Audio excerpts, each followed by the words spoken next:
బహుజన్ సమాజ్ పార్టీని లీడ్ చేసిన ఆర్ఎస్ ప్రవీణ్ గారే నాకు ఒక మెయిల్ వచ్చింది అని చూపించిండు. ఇవాళ అదే మెయిల్ నేను చూపిస్తున్నా. సో మీ ఫోన్ ట్యాప్ అవుతుంది, state sponsored attackers, state sponsor చేసే అటాకర్స్ ఎవరు, పోలీస్ డిపార్ట్మెంట్ అని దీంట్లో వచ్చింది. సో దీనిపైన చాలా పోరాటం చేసినప్పటికీ గత ప్రభుత్వం మనం పట్టించుకోలేదు, ఎందుకంటే దొంగలే వాళ్ళు కాబట్టి. కానీ ఇలా జరుగుతుందని చెప్పేసి డీజీపీ గారికి నేను వినతి పత్రం ఇవ్వడం జరిగింది. ఎప్పుడు 6వ నెల, ఇప్పుడు కూడా కాదండి, 2024 6వ నెలలో నా ఫోన్ ట్యాపింగ్ జరిగింది, నాకు న్యాయం చేయండి డీజీపీ గారు అని అడిగిన. దాని తర్వాత కోర్టు కూడా పోయినా అండి, నేను కోర్టు కూడా పోయి కోర్టులో ఆధారాలు సమర్పిస్తే అక్కడికి వెళ్ళి నేను న్యాయం జరుగుతుంది అనుకున్నా. ఇవాళ హరీష్ రావు పైన ఎఫ్ఐఆర్ అవ్వడం జరిగింది. మరి ఈ కేసులో ఏమన్నా ఎఫ్ఐఆర్ లో హరీష్ రావు పేరు చూపించడం అనుకుంటున్నా, ఖచ్చితంగా వారిదే. ఎందుకంటే రాధాకృష్ణరావు నన్ను చంపేస్తా బెదిరించిండు, వాళ్ళ మనుషులు నన్ను పైసలు డిమాండ్ చేసిండు. నా ఇంట్లో దాదాపుగా 20 ఫోన్లు ట్యాప్ అయినాయి, నేను సాక్ష్యాలతో ఇచ్చిన. అన్ని ఫోన్లు ట్యాప్ అయినాయి. సిద్దిపేటకి ప్రణీత్ రావు వచ్చిండు, ఎలక్షన్ సమయంలో ప్రణీత్ రావు వచ్చిండు. మా దగ్గర ఒక వార్ రూమ్ ఏర్పాటు చేసి నాతో పాటు ఎవరెవరికి ట్యాప్ చేసి నాకు తెలియదు, కానీ సిద్దిపేటలో మాత్రం ఆయనకి ప్రధాన అభ్యర్థి నేనే, వీడు నన్ను ఇబ్బంది పెడతాడు అని చెప్పేసి నన్ను అకారణమైన కేసులు ఇచ్చాడు. నేను ఏ తప్పు చేయకుండా ఇంట్లో ఉన్నవాడిని తీసుకెళ్లి రేప్ కేసులు ఇచ్చాడు. ఆ పరిణామం తోటి నాకు చాలా అవమానం జరిగింది. దాని నుంచి తేరుకునే లోపే ఉద్యోగాలు ఇస్తానని మోసం చేసిండని మళ్ళీ ఒక 2 అక్రమ కేసులు పెట్టాడు. అందుకేది బయటికి వచ్చిందో లేదో ఒక వార్నింగ్ ఇచ్చారు, ఇప్పటికైనా బీఆర్ఎస్ మాట ఇంటే బాగుపడతామని. అప్పటికి రాకపోయేసరికి మా ఇంటి లోపలికి చొరబడి ఇల్లంతా విధ్వంసం చేసి నన్ను కిడ్నాప్ కేసులో కూడా ఎక్కించారు. అయినప్పటికీ తలవకుండా లాస్ట్ టైం నేను బిఎస్పీ నుంచి నిలబడ్డా, కాంగ్రెస్ నుంచి కాదు. మళ్ళీ చెప్తున్నా, ఇది రాజకీయ కక్షతో చేసినామని ఆయన ట్వీట్లు చేస్తుండు. ఆయన ట్వీట్ చేసినంత మాత్రం సరిపోదు, ఇక్కడ సాక్ష్యాలన్నీ ఆయన తప్పు చేసిందని చెప్పడానికి ఖచ్చితంగా ఆధారాలు ఉన్నాయి. నెక్స్ట్ ఇంకొకటి ఏంటంటే, నాకు ప్రణీత్ రావుకి సంబంధం లేదు, రాధాకృష్ణరావు కూడా నాకు తెలియదు. సిద్దిపేట నుంచి పోటీ చేసిన ఆయనకు అడ్డొస్తున్నా అనే ఆయన నా ఫోన్ ట్యాప్ చేయించాడు. నా అనుమానం ఏంటంటే, రాధాకృష్ణరావు హరీష్ రావు పేరు చెప్పిండు అనే అనుమానం ఉంది. దానివల్లనే హరీష్ రావు అని మొదటి A1లో పెట్టారని నేను అనుకుంటున్నా. ఫోన్ ట్యాపింగ్ అవసరం అందరికంటే ఎక్కువ హరీష్ రావుకి ఉన్నది. ఈ ఎన్నో ఆధారాలు ఇస్తే తప్ప ఈ కేసు అనేది ఎఫ్ఐఆర్ కాలేదు, అంత ఈజీ కాదు. హరీష్ రావు పాల్దాగా చిన్న పిల్లగాడు కాదు, అన్యాయంగా తీసుకపోయి అది చేస్తే ఆయన ఉన్నాడు అని చెప్పడానికి 1,000,000 ఆధారాలు ఉన్నాయి.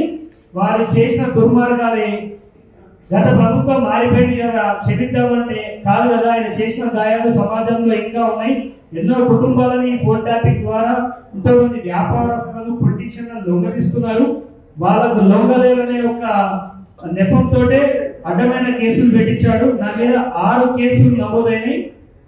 సో నేను ఎప్పుడైతే కేసు పెట్టానో అప్పుడు నేను కాంగ్రెస్ పార్టీలో గుర్తించాలి. 2023 ఆగస్టు 29కి నాకు ఈ మెయిల్ వచ్చింది, ఇవాళ రాలేదు. ఈ మెయిల్ ఇప్పుడు రాలేదండి, మీకు కావాలంటే సాఫ్ట్ కాపీ ఇస్తాను. యాపిల్ నుంచి వచ్చింది, ఏదో నేను చెప్తే పంపించడు, హరీష్ రావు చెప్తే పంపించడు. ప్రతిదీ ఈ బీఆర్ఎస్ వాళ్ళకి ఏమలవాటు ఏంటంటే, ఇది రాజకీయ కక్షలతోటి ఇవన్నీ చేస్తున్నారని మాట్లాడుతున్నారు. నిజంగా రాజకీయ కక్షలతో చేయాలనుకుంటే ఈ పార్టీకి నువ్వు, మీ మామ, మీ బామ్మది జైల్లో ఉండాల్సింది. ఇంత టైం తీసుకోరు, సంవత్సరం పాటు వీళ్ళని జైలు చేస్తలేరు. ఎందుకంటే ప్రజలంతా క్వశ్చన్ చేస్తున్నారు. కానీ నేను మాత్రం ఫోన్ ట్యాపింగ్ ఏదైతే ఆధారాలు ఇచ్చిందో ఖచ్చితంగా హరీష్ రావు నా ఫోన్ మానిటరింగ్ చేసిండు. దాదాపుగా సంవత్సరం కాలం పాటు నా ఫోన్ ట్యాపింగ్ జరిగింది. నేను ఒక 5 ఫోన్లు మార్చిన వీళ్ళ బాధకి. ఎక్కడికి పోయినా భార్యతో ఏం మాట్లాడినా, తల్లితో ఏం మాట్లాడినా ప్రతి ఫోన్ విన్నాడు. లాస్ట్కి వస్తే మా డ్రైవర్ ఫోన్ కూడా ట్యాప్ చేశాడు. ఇంత అవసరం హరీష్ రావు మాత్రమే ఉంది. హరీష్ రావు ఏమంటుందంటే, నాకు ఏ అన్యాయం జరగదు, నేను ప్రజల కొద్దీ పోరాడుతున్నా, అందుకే నా మీద కక్ష సాధింపు చర్యలు కక్ష సాధింపు చర్యలు టీఆర్ఎస్ కి తెలిసినట్టు ఈ రాష్ట్రంలో ఎవరికి తెలివై ఎంత మందిని అన్యాయంగా చేసేసారో అందరికీ తెలుసు. కాదంటే బాధితులందరికీ నేను ఒకటే మాట చెప్తున్నా, ఖచ్చితంగా అందరూ బయటికి రావాలి. ఒకవేళ పోలీస్ స్టేషన్ అంటే భయం ఉంటే మీ వాట్సాప్ లో కానీ, ఫేస్బుక్ లో కానీ, ఇన్స్టాగ్రామ్ లో కానీ మీకు జరిగిన అన్యాయం చెప్పండి. ఒక్కడినైతే నమ్ముతారు, వేల మందిని ఏం చేస్తారని నేను అడుగుతున్నా. ఈ ఫోన్ ట్యాపింగ్ లో హరీష్ రావుని వెంటనే అరెస్ట్ చేయాలి, లేకపోతే ఈయన సాక్ష్యాధారాలు డామేజ్ చేస్తాడు. గతంలో కూడా నేను ఆరోపించిన వీళ్ళు బీజేపీ వాళ్ళందరూ ఒకటే. వీళ్ళు ఫోన్ ట్యాపింగ్ కోసం నితిన్ గడ్కరీ కాలు పట్టుకున్న విషయం కూడా నిజమే, ఇది అబద్ధం కాదు. బీజేపీ తోటి కొలాబరేట్ అయ్యాడు, అతి తొందరలో బీజేపీలకు పోతడం కూడా నేను ఆరోపించిన. మీకు ఇంకొక విషయం కూడా చెప్పాలి. మొన్న వారం క్రితం ఆయన పిఏ ఓవర్గార్డ్ జాబ్ ఇస్తా అన్నాడు అని చెప్పేసి వీడియో బయట పెట్టింది కూడా నేనే, ఇప్పుడు నాకు చెప్పలేదు, అన్ని మీడియాలో వచ్చింది. కానీ అది కూడా స్టింగ్ ఆపరేషన్ చేయించింది నేనే. రాజు కూడా అయితే అతను కూడా అయితే పాలేరు అట్లే ఉన్నాడు, రాజు అట్లే ఉన్నాడు. వాళ్ళ వ్యవస్థ మొత్తం దోపిడీ వ్యవస్థ ఉన్నది. ఉద్యోగాల పేరిట డబ్బులు తీసుకున్నది వాళ్ళు. ఇదే పంజాగుట్టాలో నన్ను అన్యాయంగా అరెస్ట్ చేయించాడు. సో న్యాయం కోసం నేను తిరిగినా. ఇవాళ డెమోక్రసీ ఉందని నమ్ముతున్నా. కొంతమంది అంటున్నారు ఎఫ్ఐఆర్ అయిపోతుందా అని. అట్లీస్ట్ ఇప్పుడైనా ఆపరేషన్ స్టార్ట్ చేసింది. ఇంకా సాక్ష్యాధారాలు సాధ్యమైతే ఇస్తాము. నాలాంటి బాధితులు ఎంతమంది ఉన్నారో బయటికి రావాలి. వచ్చి పోలీసులకు సహకరిస్తే ఖచ్చితంగా వీళ్ళ జైల్లో వేస్తారు. వీళ్ళు జైల్లో వేయడానికి రాజకీయాలకు సంబంధం లేదు. తప్పు చేసిండు. ఒక దొంగను ఎట్లయితే అరెస్ట్ చేస్తారో ఇతనికి అదే ట్రీట్మెంట్ చేయాలని కోరుకుంటున్నాను. మీరు కోర్టుకు వెళ్ళారన్నారు కదా, ఏ కోర్టుకు వెళ్ళారు? కోర్టు డైరెక్షన్ మేరకే కేసు నమోదైందా ఎక్కడ పోలీస్ స్టేషన్ లో? గతంలో నేను ఒక నిమిషం అండి నేను చూపిస్తాను. నేను రెడ్ పిటిషన్ 19502/2024 గతంలో వేసిన కేసు వేసిన తర్వాత నాకు కొంచెం నమ్మకం అనిపించింది. ఇక్కడ ఈ బాగా జరుగుతుంది ఫోన్ ట్యాపింగ్, మెల్లగానో ఎట్లనో కొంచెం కదులుతుంది. ఈ కదిలిన క్రమంలో నా ఈ కేసు అడ్డు కావద్దని నాకు అనిపించింది. ఎందుకంటే హరీష్ రావు అనేటువంటి వ్యవస్థలో అన్ని మూలాలను వాడుకుంటాడు. ఎక్కడ ఇతని మీద కేసు కావడానికి ఇది అడ్డొస్తుందో అనే ఒక అనుమానంతో నా రెడ్ పిటిషన్ విత్డ్రా చేసుకున్నా. నేను నమ్మిన నిజమైంది, ఆయన మీద కేసు అయింది. సో ఎందుకంటే ఇది ఉండగా కేసు ఉంటే ఆయన తప్పించుకునే ఛాన్స్ ఉంది. సో గవర్నమెంట్ కానీ ఎవరికి కానీ ఇతను తప్పించుకునే వెసులుబాటు ఉండొద్దని నేను కూడా మా లాయర్ సలహా తీసుకుంటే వాళ్ళు చెప్పారు, నువ్వు ఈ కేసు విత్డ్రా చేసుకో. ఎందుకంటే పోలీసులు నేను పిలుస్తున్నారు, నీతో మాట్లాడుతున్నారు అంటే ఈ కేసు వల్ల వాడు తప్పించుకునే ప్రాబ్లం ఉంది. సో మీరు బెటర్ డ్రాప్ కండి అంటే Liberty to file new case అని పెట్టుకున్నాను. ఇదే ఒత్తిడి కాదు, డ్రాప్ చేసుకోవడం అంటే ఒత్తిడి కాదు. Liberty to file new case with more evidences అని పెట్టాను. సో పోలీసులు ఒకవేళ న్యాయం చేయకపోతే మళ్ళీ నేను కోర్టుకి వెళ్ళే వెసులుబాటు తెచ్చుకున్నాను. ఇప్పుడు ఫోన్ ట్యాపింగ్ విషయం బయటికి రాగానే మీకు ఈ అనుమానం వచ్చిందా ఇట్లా ట్యాప్ అవుతుంది? లేదండి, నా ఫోను గతంలో 29 ఆగస్టు 2023 నుంచి ట్యాప్ అవుతుందని గతంలో నన్ను ఏ మీడియాకి ఫోన్ ఇవ్వలేదు. సో క్యూ న్యూస్ లో మల్లన్న గారికి చెప్పిన ఇంటర్వ్యూ కూడా ఉంటుంది, చూడండి క్యూ న్యూస్ లో. ఇట్లా నా ఫోన్ ట్యాప్ అవుతుందండి, నన్ను కాపాడండి, నా ప్రతి విషయం నేను వింటుడు, మీకు అంతేందుకండి ఇటువంటి ప్రాణభయం ఉందని. ఇవ్వండి, ఇతనితో ప్రాణభయం, హరీష్ రావుతో ప్రాణహాని ఉంది, నాకు రక్షణ కల్పించాలని కూడా ఇదే ప్రభుత్వాన్ని నేను విన్నవించుకున్నా డీజీపీ గారిని. ఇది ఇవాళ కాదు కదండి, మీరు చూడండి 19 తారీఖు 6/6/2024 ఇవాళ హరీష్ రావు ఏదో అమాయకుడు వేషాలు వేస్తాడు. కాళేశ్వరంలో కానీ నువ్వు చేసిన అన్నింటిలో నీ స్కామ్లు అన్ని బయట పెడతాం. ఎందుకంటే నువ్వెవరు బయట పెట్టడానికంటే నేను కంటెస్టెడ్ ఎమ్మెల్యే అక్కడ. గతంలో నేను కంటెస్ట్ చేసిన, నాకు 16,610 ఓట్లు పడ్డాయి. అంటే 16,600 మందికి నేను ప్రతినిధి కాబట్టి ఖచ్చితంగా ప్రశ్నించడానికి కూడా ఉంటుంది, ఏదో వేరే వాళ్ళు కాదు కదా. అండ్ దీంట్లో ఖచ్చితంగా హరీష్ రావు అరెస్ట్ చేయాలని కోరుకుంటున్నా. ఎందుకంటే ఇది చాలా కీలకమైన కేసు. రాధాకృష్ణరావు సరిపోతుంది. రాధాకృష్ణరావు గారిని కస్టడీలో తీసుకుంటే ఈయన పాత్ర అర్థమవుతుంది. ఎందుకంటే ప్రభాకర్ రావు లేడు కదా, ఈయన లేడు కదా, ఆయన లేడు కదా, దీన్ని లేట్ చేయొద్దని విన్నవించుకుంటున్నా పోలీస్ వ్యవస్థని. దీంట్లో భుజంగరావు నేను మెయిన్ గా ఆరోపించేది హరీష్ రావుతో పాటు ఈ రాధాకృష్ణరావు, భుజంగరావు, ప్రదీప్ రావు, వీళ్ళైతే ఖచ్చితంగా ఉన్నారు. ఇక ప్రభాకర్ రావు ఉన్నారా లేదా అది ఆయన ఇక్కడికి వస్తే తెలుస్తుంది. నా ఒక్కదే కాదు, పెద్ద పెద్ద తలకాయలు కూడా చేశారు. బట్ హరీష్ రావు మాత్రం ఈ మెయిన్ ముఠాకి సూత్రధారి అని నమ్ముతున్నా.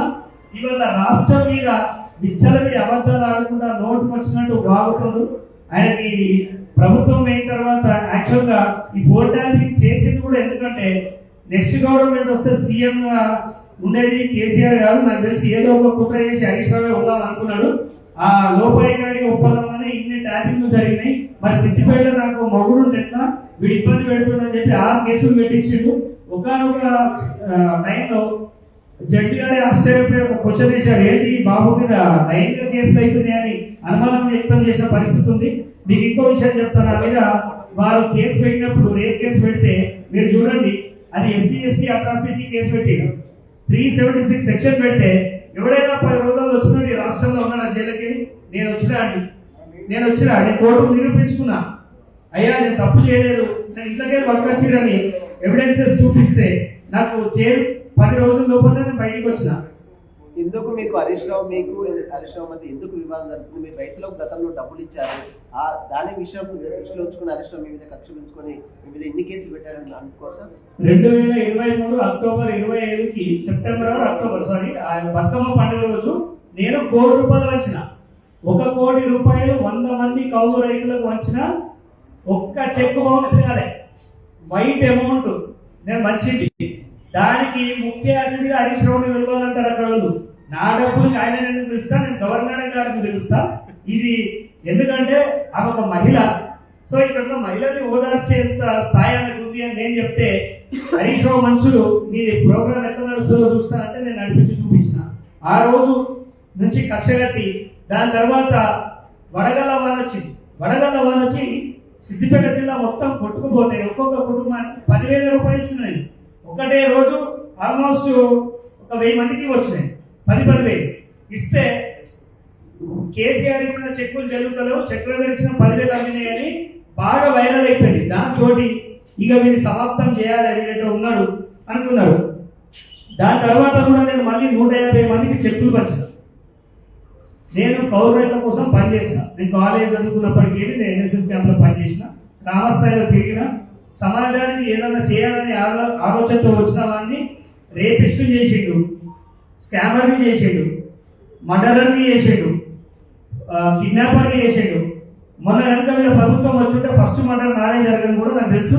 అయినా కానీ పోరాడి నిలబడ్డా ఈ రోజు మీ అందరూ కూడా తెలిసింది.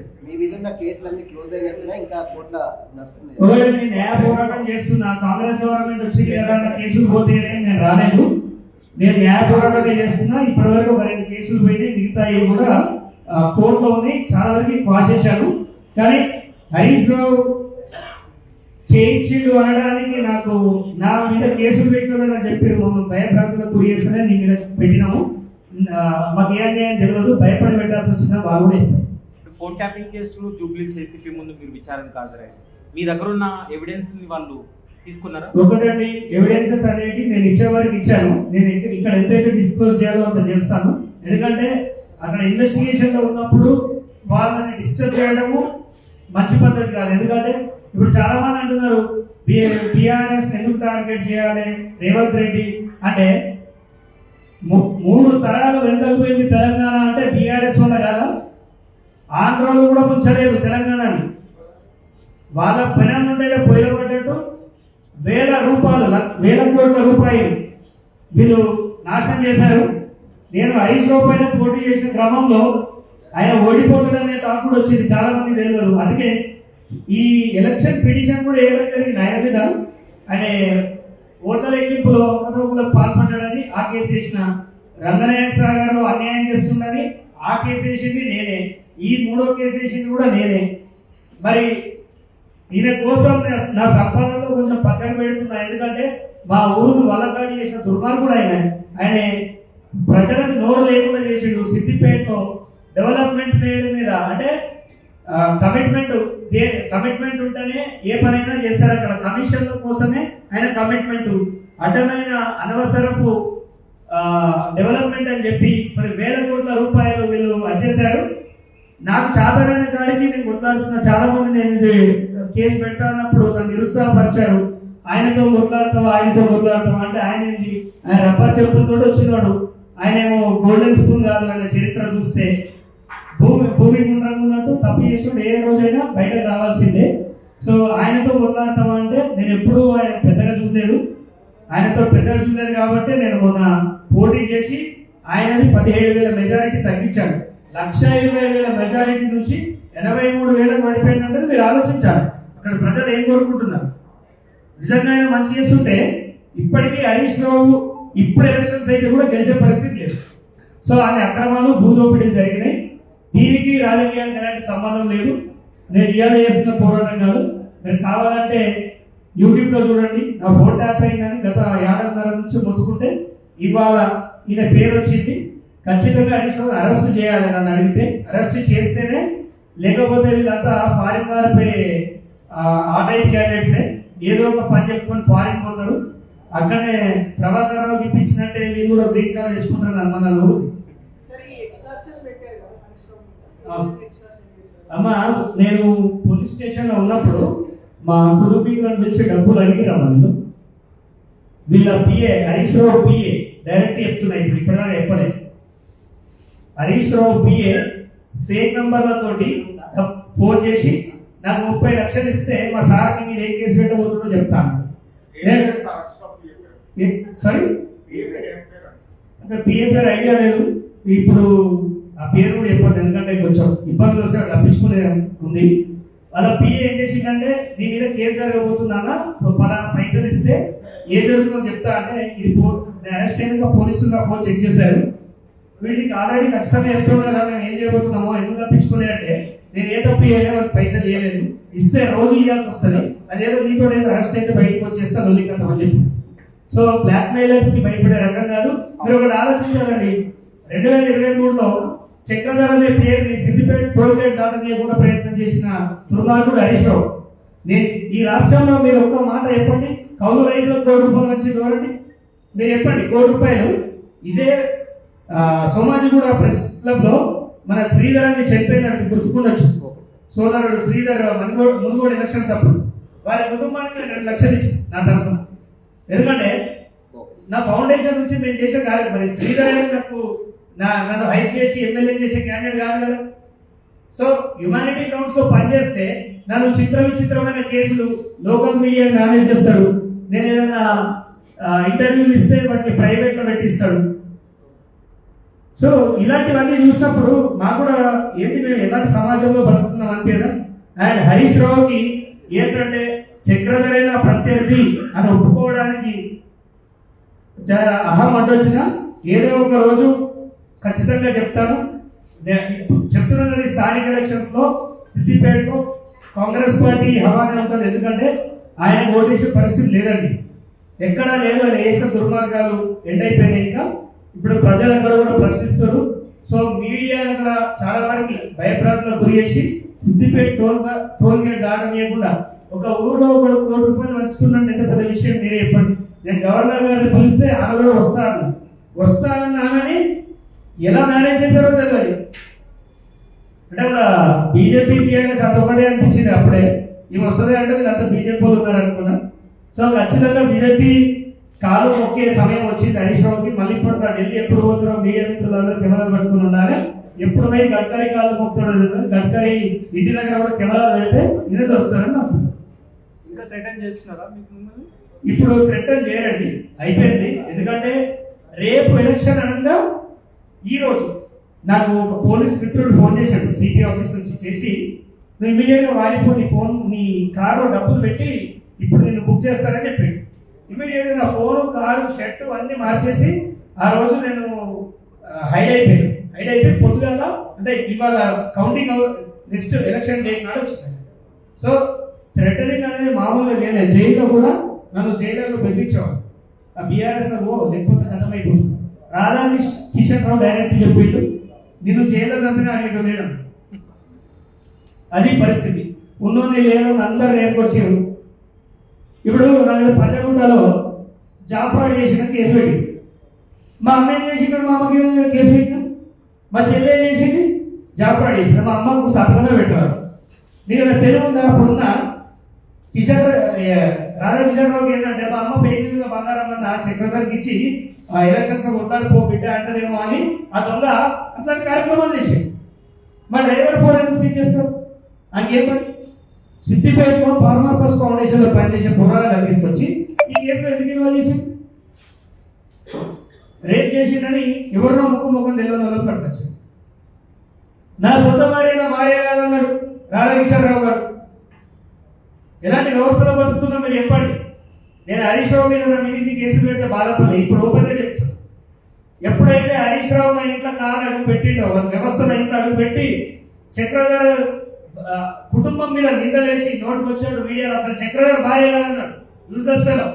ఆ రోజే మీరంతా చూస్తా అని పంతం పట్టినా ప్రాణం పోయినా పర్వాలేదని ఎలక్షన్స్ లో నిలబడ్డా కొట్లాడినా. ఇవాళ మీద ప్రభుత్వం వస్తే నేను చచ్చిపోతా అని తెలిసి కూడా కొట్లాడినా. ఎంత దమ్ముండాలి మీరే చెప్పండి సోదరులా. భార్యను కాపాడుకోలేదా వ్యవసాయం కాపాడతారండి. మేము మా ఇంట్లో మా భార్య అన్నది ఈ అవమానాలు భరించుడు వాళ్ళు ఉరేసుకొని చచ్చిపోదామా ఇద్దరం అంటే మన సావు ఇట్లా ఒక హరీష్ రావు గారి కారణం అన్న ఈ నోట్ బయటికి రాదు. అలాంటి వ్యవస్థలో బతుకుతున్నాం. వారిని సాక్ష్యాధారాలతో చట్టం ముందర నిరూపిస్తానని చెప్పినా కంకణం కట్టుకున్నా కష్టపడి పనిచేస్తున్నా. ఏ పదవుల కోసం నేను బీజేపీ ఉన్నా ఏ పదవి తీసుకోలేదు, కాంగ్రెస్ ఏ పదవులు అడుగుతలేదు. పోతే రేవంత్ రెడ్డి గారి దగ్గర నా కేసులు కొట్టించుకున్నామనే ఆశ కూడా రాలేదు. ఆయన పైన 183 కేసులు అవే పోతలేమంటాడు. ఇక నేను పోతే నా కేసు ఎప్పుడు పోవాలి? సో నేను పొలిటికల్ గా పోదలుచుకోలేదు. హరీష్ రావు తప్పు చేసిండు, శిక్షించబడాలంటే ఆనిముత్యం లెక్క మాట్లాడకండి. బీఆర్ఎస్ లో ఎవరు కూడా మీరు చేసిన అక్రమాలు సెటిల్మెంట్ అన్ని ప్రజలకు తెలుసు. ఇంకా కూడా నేను చెప్తాను, రంగనాయక సాగర్ మీద ఎంక్వైరీకి ఆదేశించింది కోర్టు. ఆ రిపోర్ట్ ఎట్లా వచ్చింది తెలుసా అండి? హరీష్ రావుకి ఫరుగు వచ్చింది. మీరు ఆడ పేరు ఏంటంటే లక్ష్మి అని చెప్తాను. నేను తల్లి పేరు అడగలేదు, తండ్రి పేరు అంటే పొందడం లేని సమాధానం. దీనికి కౌంటర్ ఇస్తా. అతి తొందరలో హరీష్ మీద ఇంకొక కేసు కూడా అవుతుంది. నువ్వేదో నేను గుంట కూడా కబ్జా చేయలేదు, నీ దగ్గర డబ్బులు ఉన్నాయి, వ్యవస్థను మేనేజ్ చేయాలనుకుంటే నువ్వు ఏ రోజైతే నువ్వు మేనేజ్ చేయలేకపోయినావో నువ్వు వ్యవస్థలో కొంతమంది మేనేజ్ చేయలేవని గుర్తుపెట్టుకోవాలి. కష్టం. అందరూ డబ్బులు తినరు.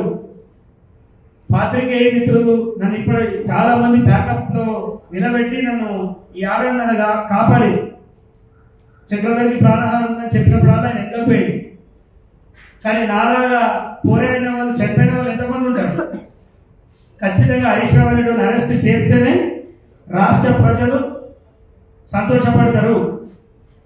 పథకాల కోసం చూడట్లేదు జనం, వీళ్ళు చేసిన పాపాలని కొలిక్కి తీసుకురావాలంటున్నారు.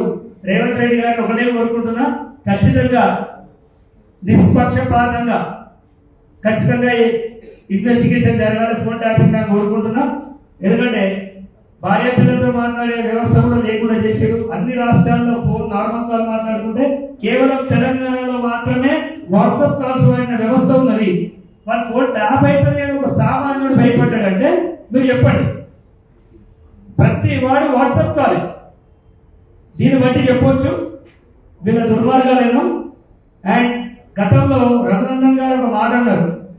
19 మార్చి 2024లో ఈ ఒకటే ఫ్లైట్ ఎయిర్ ఇండియా ఫ్లైట్ లో హరీష్ రావు గారు అండ్ రేవంత్ రెడ్డి గారు ట్రావెల్ చేసిరారు.